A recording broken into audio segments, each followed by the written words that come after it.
Hi friends, మీరు చూస్తున్నారు SRJ మెక్ channel. ఇందులో మనకు కనిపిస్తున్నది ఆర్సీ 200 వెహికల్. నేను సెల్ఫ్ అయితే కింద బ్యాటరీతో అయితే టచ్ చేస్తున్నా. మీరు ఇక్కడ ఆయిల్ ఫ్లో అయితే చూడండి.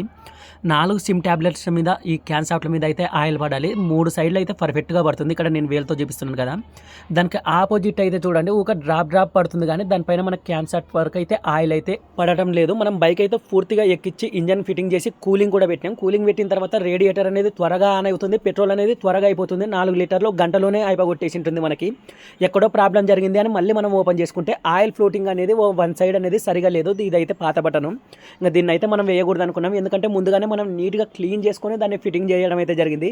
మళ్ళీ రిస్క్ చేయకూడదు అనే ఉద్దేశంతో మన దగ్గర ఇంకొకటి కూడా మనం అయితే ఇంజన్ అయితే ఓపెన్ చేసాం. దాన్ని అయితే తీసుకున్నా, దీనికి ఆర్డర్ పెట్టి తెప్పించుకోవాలి.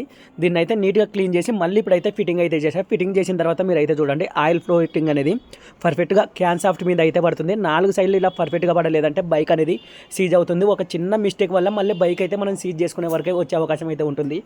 ఎవరైనా మెకానిక్లు ఇంజన్ ఫిట్ చేస్తున్నారంటే ఇవి కూడా ఒకసారి అయితే గమనించండి ఫ్రెండ్స్.